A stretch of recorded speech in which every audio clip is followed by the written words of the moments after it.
Lytton میں واقع ادارہ مسجد علی میں شیعہ علماء کونسل کے انتخابات ہوئے، جس میں کونسل صدر اور نائب صدر سمیت دیگر عہدوں پر ووٹنگ ہوئی۔ صفدر بخاری کی رپورٹ دیکھیے۔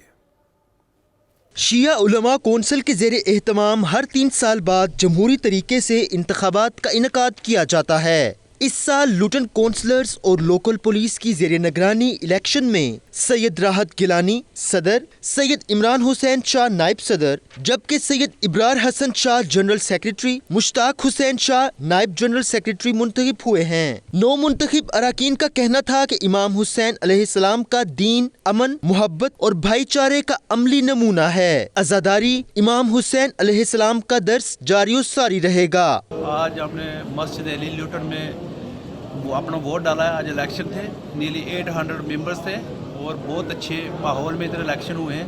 آج مسجد علی میں الیکشن ہوئے ہیں جو علماء شیعہ کونسل کے زیر نگرانی ہوئے ہیں۔ ہم ان کے بہت مشکور ہیں، اور جس میں لوٹن بارو کونسل، پولیس سب نے یہاں پہ حصہ لیا ہے اور بڑے پرامن طریقے سے الیکشن ہوئے ہیں، جس میں سب بہن بھائیوں نے حصہ لیا۔ ہم ان کے بھی مشکور ہیں۔ میں تمام مسجد علی کے ممبران کو مبارکباد دیتا ہوں اس کامیابی پر، اور انشاءاللہ العزیز ہم امید رکھتے ہیں کہ یہ نئی آنے والی جو ہماری کمیٹی ہوگی، یہ اس ادارے، اس کمیونٹی کے لیے بہترین خدمات انجام دے گی اور کمیونٹی کا ان کو مکمل اعتماد اور سپورٹ حاصل رہے گی۔ محبت کا پیغام ہے ہر انسان کے لیے، ہر اس مذہب کے لیے جو حسین کو مانتا ہے، رسالت مآب صلی اللہ علیہ وآلہ وسلم کا کلمہ پڑھتا ہے۔